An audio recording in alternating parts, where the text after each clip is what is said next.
Hello students, हमने अपनी last class में नेशनल इनकम के न्यूमेरिकल्स किए थे कुछ, उसमें बैलेंस करना सीखा था। हमने 4 फॉर्मूले पढ़े थे। हमने पढ़ा था gross G is equal to N plus dep and N is equal to G minus date.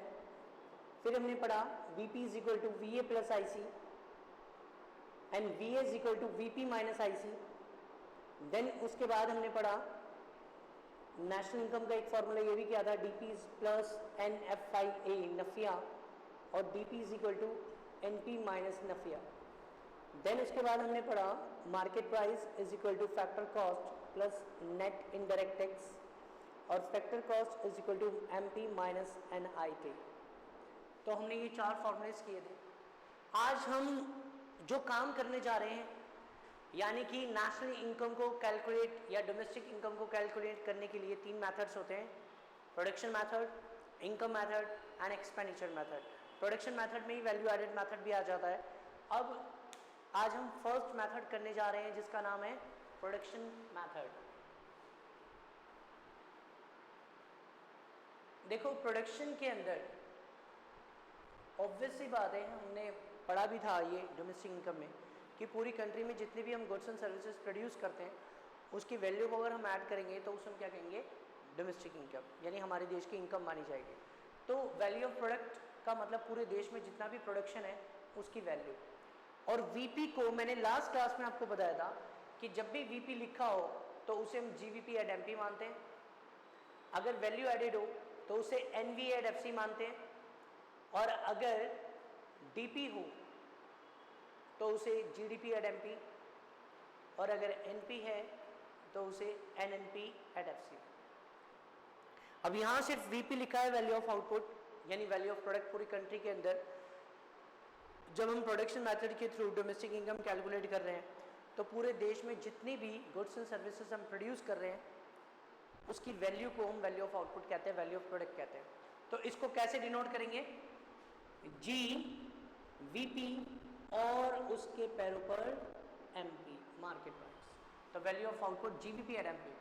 अब प्रोडक्शन का आप क्या करते हो, प्रोडक्शन का आप क्या करते हो, या तो आप सेल करते हो, सेल्स, या जो बच जाता है वो हमारा क्या होता है, स्टॉक, और उसे हम यूज करते हैं चेंज इन स्टॉक।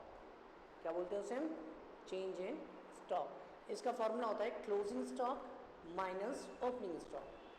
ठीक है, इसका फॉर्मूला क्या है, GVP at MP is equal to sales plus change in stock and change in stock is equal to closing stock minus opening stock. Means change in stock का मतलब ये हो गया कि उस साल का स्टॉक जो बच गया लास्ट में और उसमें से माइनस कर दिया लास्ट ईयर का स्टॉक, तो हमारा आ जाता है चेंज इन स्टॉक। इससे पता चल जाता है कि उस साल में हमारा कितना प्रोडक्शन हो रहा है। तो इसका फॉर्मूला क्या हुआ, sales plus change in stock. तो ये एक फॉर्मूला है, और अगर मुझे सेल्स निकालनी पड़े तो GVP at MP minus change in stock हो जाएगा, राइट। अब इनके ऊपर क्वेश्चंस करेंगे हम। अब क्वेश्चंस क्या है, जैसे एक आपको क्वेश्चन दिया,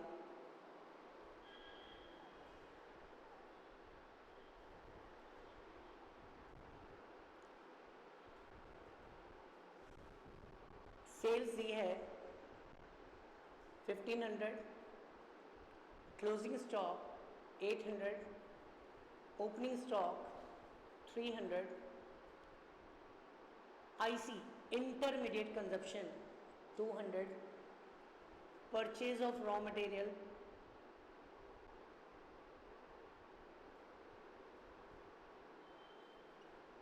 100, indirect tax 700, subsidies 500, NFIA minus 200, okay, and उसके बाद depreciation 100, fine NVA at FC। अब हमें NVA एट FC फाइंड करना है, ये हमारा क्वेश्चन है। अब सबसे पहला स्टेप, हमने लास्ट क्लास में बैलेंस करना सीखा था, हमने NVA एट FC निकालना सीखा था। अब NVA एट FC इस साइड 3 चीजें हैं, 1 2 एंड 3। अब मुझे इसी तरीके से सामने भी चाहिए, बट वो क्वेश्चन में गिवन नहीं है, लेकिन मुझे इतना पता है कि मुझे सेल्स दिया है और क्लोजिंग माइनस ओपनिंग का मतलब चेंज इन स्टॉक दिया। तो अगर मैं जीवीपी एंड एमपी निकाल लूं, कैसे? सेल्स गिवन है प्लस चेंज इन स्टॉक, तो जीवीपी एंड एमपी आ जाता है। अब सेल्स हमारी गिवन है 1500, चेंज इन स्टॉक का फॉर्मूला होता है closing minus opening. Closing stock कितना है? 800 माइनस 300, तो आ गया आपका 1500 प्लस 500 इज इक्वल टू 2000। ये हमारा आ गया GVP at MP, but we have to calculate NVA at FC. We have to find NVA at FC and we have to be given GVP at MP. There is N and there is G. First पर N और यहाँ पर G है, and I need N. N net, net का formula क्या है? Net का formula G minus dep. I told you कि ग्रॉस में से माइनस डेप्ट करते हैं तो वी गेट नेट। जी में से माइनस डेप्ट किया तो नेट आ गया। अब वैल्यू एडिड कैसे आएगा? ये वीपी है और ये वीए है। अब मुझे वैल्यू एडिड चाहिए, तो वीए कैसे आएगा? वीपी में से आईसी क्या करेंगे? माइनस। देन उसके बाद ये एफसी है फैक्टर कॉस्ट, और ये एमपी है मार्केट प्राइस। अब एफसी का फॉर्मूला क्या होता है? Market price minus NIT, net indirect tax. अब इनकी वैल्यू पुट करेंगे। जीवीपी और एमपी कितना गिवन है? 2000, जैसे लास्ट क्लास में हमने किया था। डेप्रिसिएशन कितना है? डेप्रिसिएशन है 100। आईसी कितना है? 200। एनआईटी कितना है? Net indirect tax. Net indirect tax का फॉर्मूला होता है आईटी माइनस एस। अब इनडायरेक्ट टैक्स कितना है हमारे पास? 700। सब्सिडीज कितनी है? 500। ओके अच्छा, जीवीपी एंड एमपी हमारा 2000 था। अब इसमें से 100, 200 और ये बचेगा कितना? 700 माइनस 500, 200। तो इन सबको माइनस करो 500 को, तो ये 1500 आ गया। This is our answer. तो इस तरीके से हम सॉल्व करते हैं। यानी कभी भी आपने सेल्स देखी और चेंज इन स्टॉक देखा, उसको प्लस करेंगे, जीवीपी एंड एमपी आ जाएगा। और वैसे फिर दोबारा से हम वही करेंगे, क्या जो लास्ट क्लास में हमने फर्स्ट क्लास में किया था, बैलेंस करना, जो मैंने आपको सिखाया था। तो इस तरीके से बहुत आसान क्वेश्चंस होते हैं। अब जैसे एक क्वेश्चन और कैसे कर सकते हैं? अच्छा, मैंने परचेज ऑफ रॉ मटेरियल नहीं लिया, इसमें मैंने नफिया नहीं लिया क्योंकि इनकी ज़रूरत नहीं थी। परचेज ऑफ रॉ मटेरियल इसलिए नहीं लिया क्योंकि ऑलरेडी हमें आईसी गिवन था। ठीक है,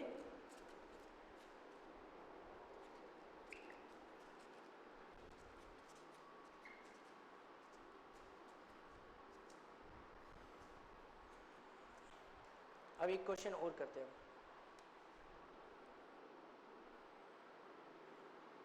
जैसे आपको सेल्स दी है 4444, ठीक है, और क्लोजिंग स्टॉक आपको दिया है 700, ओपनिंग स्टॉक आपको दिया है 500, ठीक है, और उसके बाद आपको दिया है सेल्स टैक्स। सेल्स टैक्स आपको दिया है 50, एक्साइज ड्यूटी आपको दी है 50, इलेक्ट्रिसिटी बिल आपको दिया है 25, परचेज ऑफ रॉ मटेरियल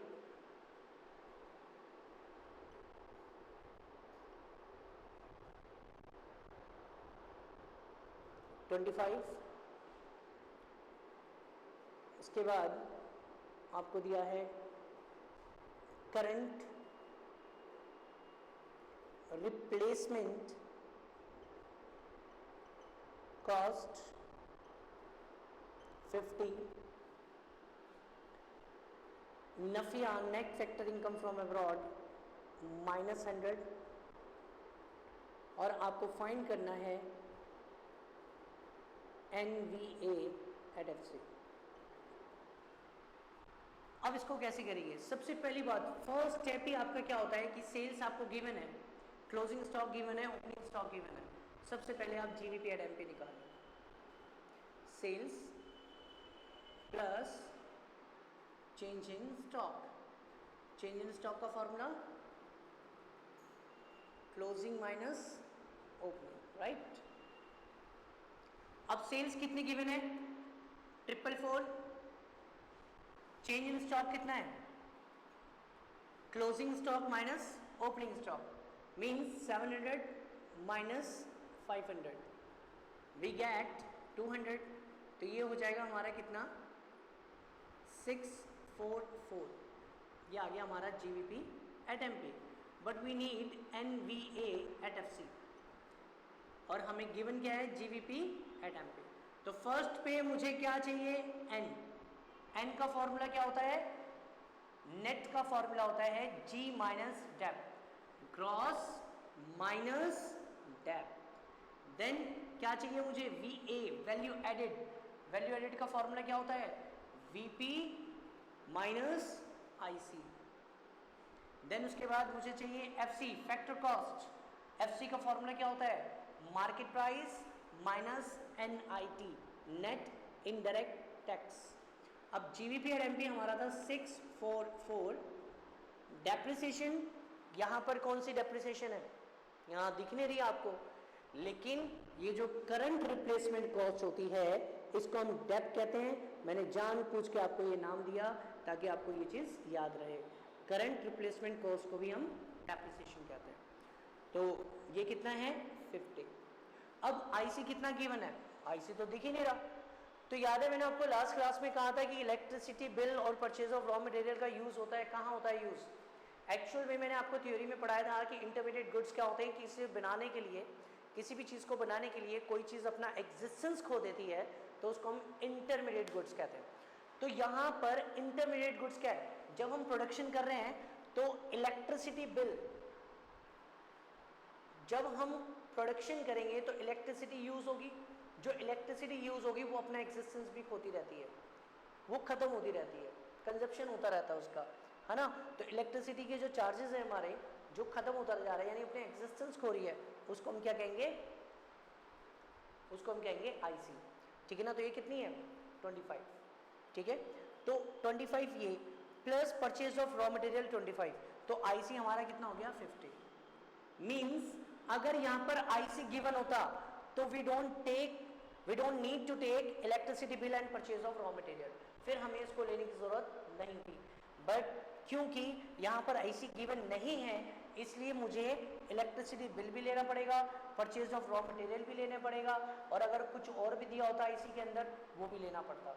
तो इलेक्ट्रिसिटी बिल और परचेज ऑफ रॉ मटेरियल अगर गिवन है और उसमें IC नहीं है तो आपको ये दोनों मिलाकर लेना पड़ेगा। 25 तो कितना हो गया? 50। उसके बाद NIT का फॉर्मूला क्या होता है? Indirect tax minus subsidies. Indirect tax, sales tax, excise duty, ये दोनों इनडायरेक्ट टैक्स होते हैं, यानी गुड्स के ऊपर या सर्विसेज के ऊपर जो भी टैक्स लगता है वो हमारा IT होता है, इनडायरेक्ट टैक्स होता है। तो 50 and 50 100, तो इनडायरेक्ट टैक्स कितना हो गया? 100। सब्सिडीज कितनी है? सब्सिडीज है ही नहीं, तो इसका मतलब यहाँ पर सब्सिडीज है 0। तो 100 में से 0 माइनस हुए 100, तो 100 माइनस कर दो, तो 200 अगर हम जब माइनस करेंगे तो आंसर आएगा हमारा 444। ये NVADF से, ठीक है। तो इस तरह से ही हमें क्वेश्चन करने हैं।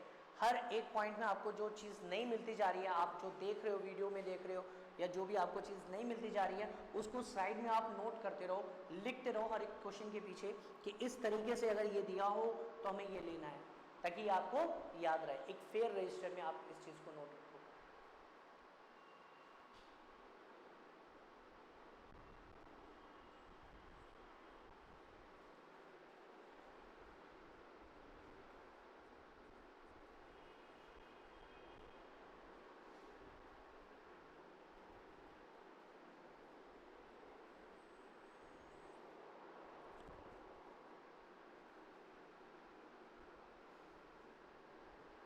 अब नेक्स्ट क्वेश्चन,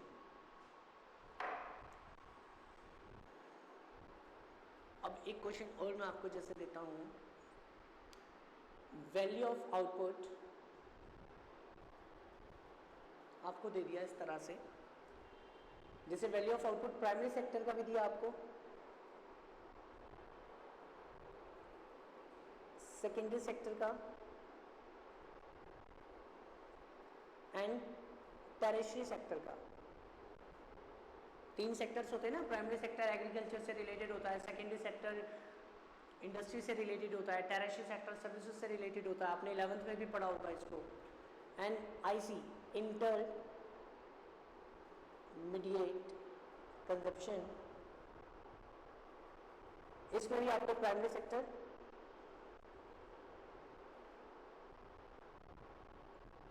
ठीक है, सेकेंडरी एंड टेरिशरी सेक्टर, ये तीन सेक्टर्स आपको दिए हैं। जैसे मान लो प्राइमरी सेक्टर की यहाँ पर वैल्यू आपको दे दी 700, यहाँ दे दी आपको 800 और यहाँ दे दी आपको 600, यहाँ पर आपको दिया है 500, 700 एंड 500। ये आईसी है और ये वैल्यू ऑफ आउटपुट है। और क्या गिवन है आपको, और यहाँ पर गिवन है आपको जैसे डेप्रिसिएशन, वो आपको दिया है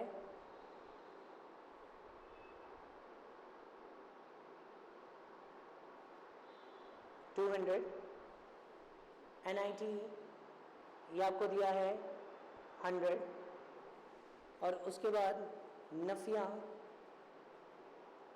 -100, ये आपको गिवन है।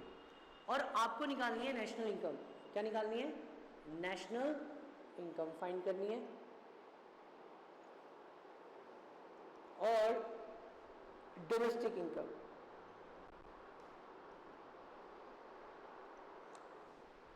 देखो डोमेस्टिक इनकम और नेशनल इनकम अगर आपको फाइंड करनी है तो डोमेस्टिक इनकम को हम बोलते हैं डीपी, मैंने आपको बताया था। और डोमेस्टिक इनकम को हम कैसे डिनोट करते हैं? GDP at MP. मींस आपको निकालना है जीडीपी एट एमपी। सबसे पहली बात आप क्या करो कि हमारे 3 सेक्टर है, प्राइमरी सेक्टर, सेकेंडरी सेक्टर और टेरिशरी सेक्टर, तीनों की वैल्यू एडेड निकालो। Primary sector, secondary sector, tertiary sector, right. Primary sector का वैल्यू ऑफ आउटपुट कितना है? प्राइमरी सेक्टर का वैल्यू ऑफ आउटपुट है 700, सेकेंडरी सेक्टर में वैल्यू ऑफ आउटपुट कितना है? 800, टेरिशरी सेक्टर में वैल्यू ऑफ आउटपुट कितना है? 600, राइट। अब आईसी कितना दिया है प्राइमरी सेक्टर में?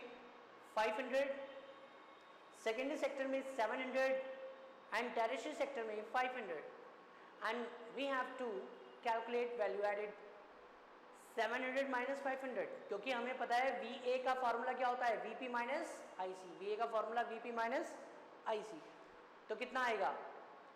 200, 100, 100।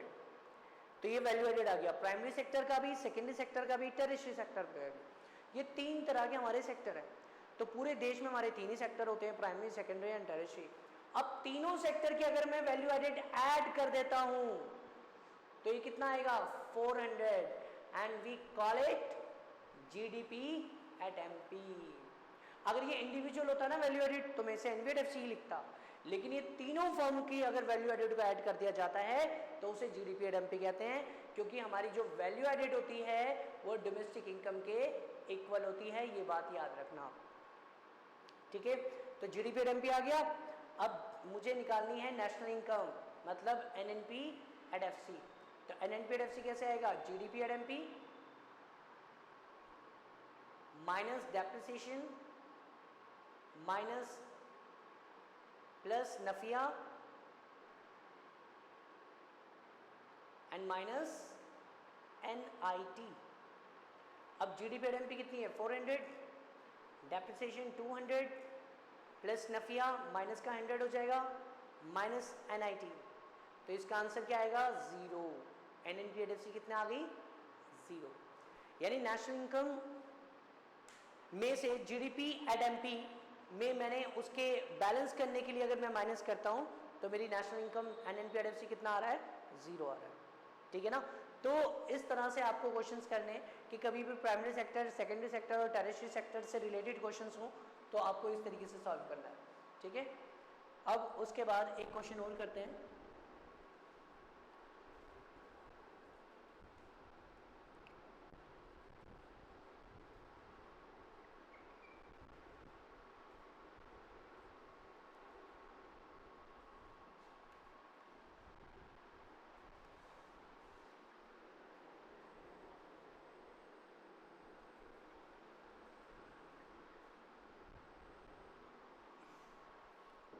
अब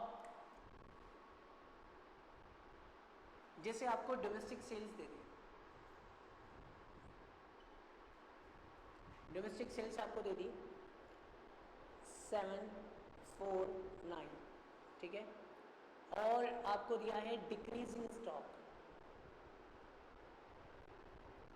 डिक्रीजिंग स्टॉक आपको दे दिया 149, उसके बाद आपको सब्सिडीज दे दी 100, उसके बाद आपको नफिया दे दिया आपको -100, इलेक्ट्रिसिटी बिल आपको दे दिया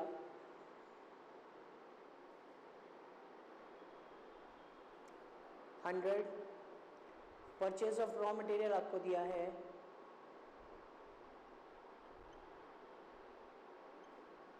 100, और उसके बाद आपको एक्सपोर्ट गिवन है 100, फाइन NVA@FC। अब इसमें नई चीज क्या है, देखो कभी भी क्वेश्चन में अगर आपको सेल्स गिवन है तो उसका मतलब वो टोटल सेल्स है, बट अगर ये वर्ड यूज हो जाए डोमेस्टिक सेल्स, मतलब ये टोटल सेल्स नहीं है, ये डोमेस्टिक सेल्स है। तो जब भी डोमेस्टिक सेल्स हो और उसके साथ एक्सपोर्ट गिवन हो उसी क्वेश्चन में, तो इसका मतलब हमें टोटल सेल्स के लिए उसके अंदर एक्सपोर्ट भी जोड़ना पड़ेगा। इसी फॉर्मूले में फिर हमें क्या ऐड करना पड़ेगा, एक्सपोर्ट भी ऐड करना पड़ेगा। तो अब जैसे मान लो कि मुझे GVP/MP चाहिए, तो अब उसमें सेल्स कितनी है 749 प्लस एक्सपोर्ट कितना है 100 plus change in stock. But यहाँ चेंज इन स्टॉक की जगह क्या लिखा है, डिक्रीज इन स्टॉक। जब भी डिक्रीजिंग स्टॉक होगा ना तो समझ जाना वो माइनस में लिखना है हमने, यानी 849 माइनस 149 तो कितना आ जाएगा 700 आ जाएगा। ठीक है। तो जब भी आपको डिक्रीजिंग स्टॉक दिया हो तो माइनस करना है, और अगर इंक्रीजिंग स्टॉक होता तो प्लस, और चेंज इन स्टॉक तो होते ही प्लस में ही। अब निकालना है NVA@FC, GVP/MP गिवन है, minus depreciation minus IC minus NIT। GVP/MP 700, depreciation कितनी है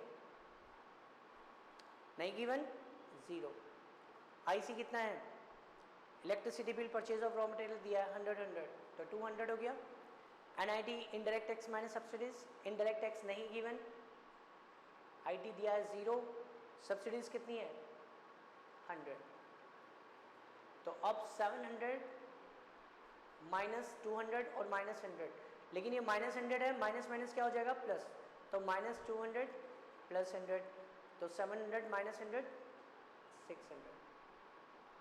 ये हमारा अगला क्वेश्चन। अब एक क्वेश्चन और करते हैं हम।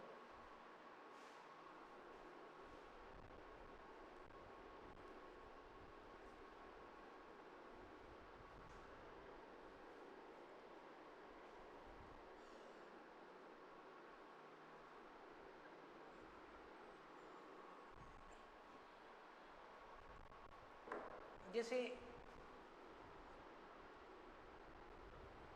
अब क्वेश्चन में आपको दिया है NVA@FC,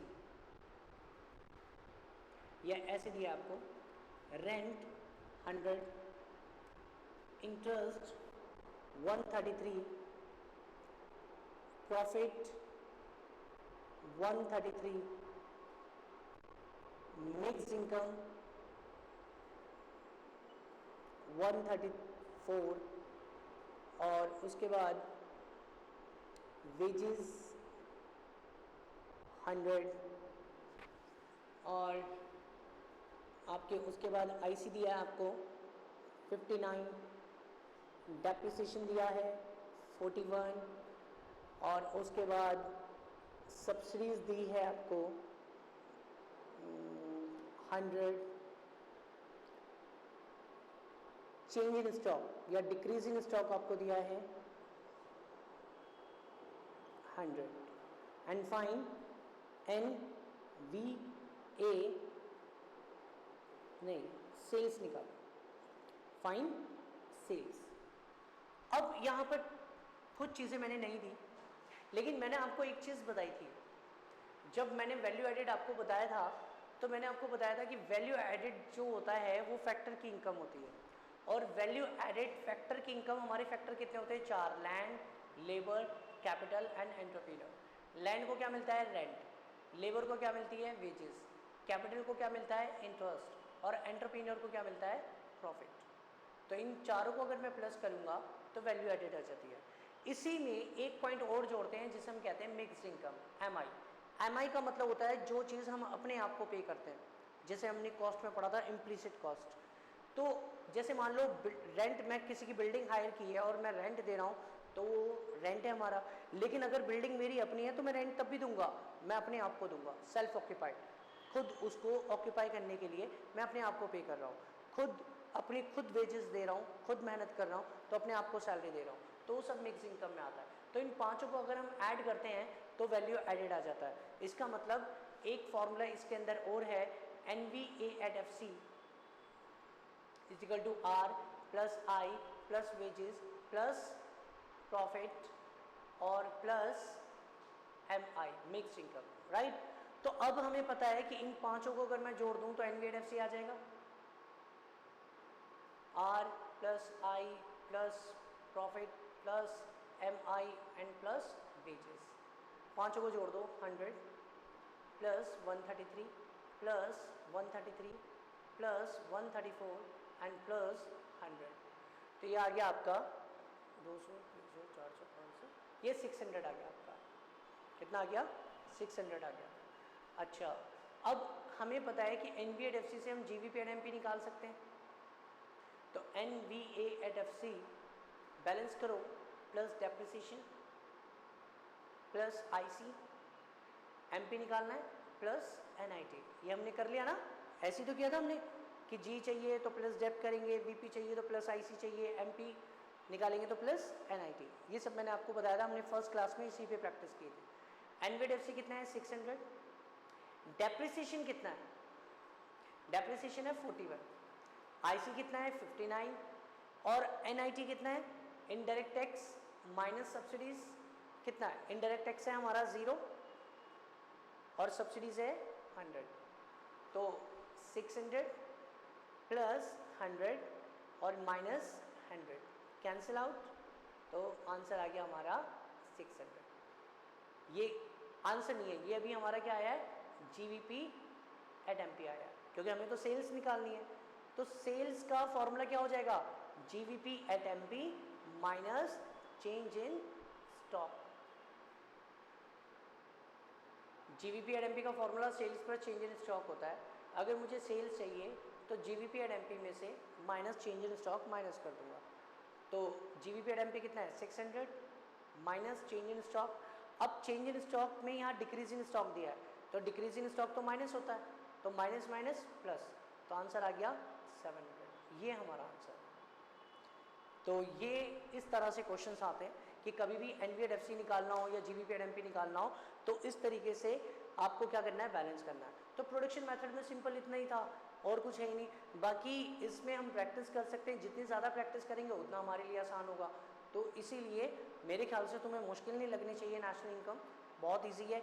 अब ऐसे ही हमारे दूसरे मेथड स्टार्ट होंगे, वो भी बड़े आराम से हो जाएंगे। तो इसके लिए आज के लिए हमारा इतना ही ठीक है, देन उसके बाद नेक्स्ट क्लास में देखेंगे। Thank you.